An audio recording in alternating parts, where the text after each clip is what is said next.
Hey everybody, how you doing? It's Uncle Dan here and Hello. Kira.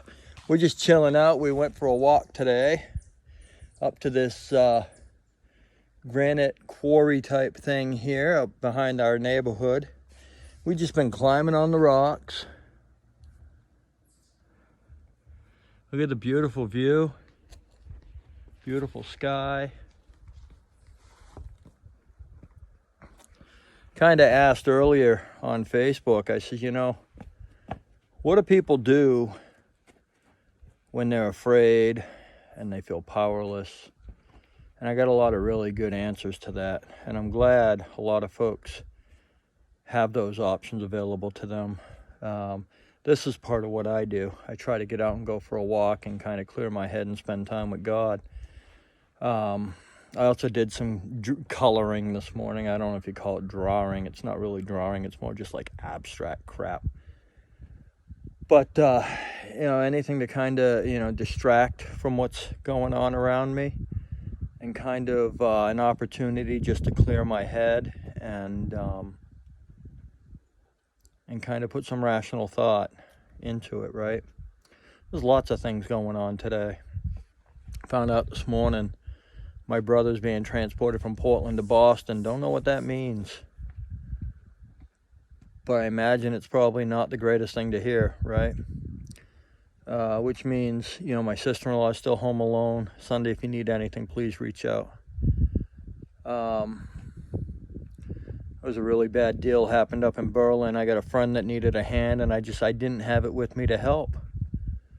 It's not that I didn't want to. It's I didn't know how. Sometimes I think what happens is we get faced with this stuff like what we're experiencing right now, and we get really kind of overwhelmed with it.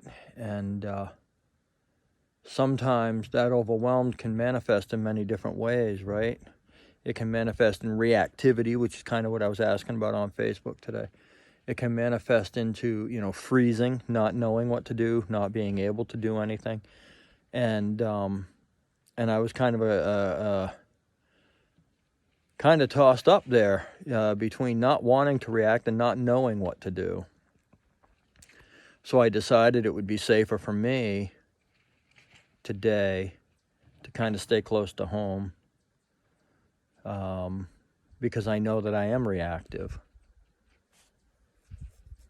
So in doing so, I tried doing some yard work. That wasn't working for me. I tried, playing some basketball. That wasn't working for me. So finally I said, you know what? Let's go for a walk out in the woods. And that's working for me. I'm sitting out here and I can hear the birds, and I got one of my traveling companions with me who is going just a bit too far down the hill, and I wish she would start coming back up this way. This is a granite hill. It's probably maybe 125, 150 feet from top to bottom. One wrong step and she's going to find the elevator, and then I'm going to have to go home and explain a broken granddaughter. Don't want to have to do that. I'm good at climbing. What? I'm good at climbing. I'm already all the way down here. You're good at climbing. Yeah. You are. I know. You're all the way down there.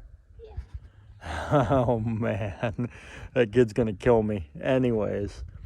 So that's what we're doing. We're kind of spending some time outside today in the sun, getting some much needed vitamin D, and we're going to head home here shortly and try and continue from where we are, right?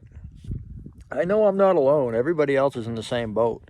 We all got our hands tied by this thing, That hasn't escaped me, so we just do what we can, and we go from one day to the next and pray to God we don't hurt nobody in the process, right? Sometimes that's easier done than others, and the only thing we can do then is ask for forgiveness, and do our best not to do it again, right?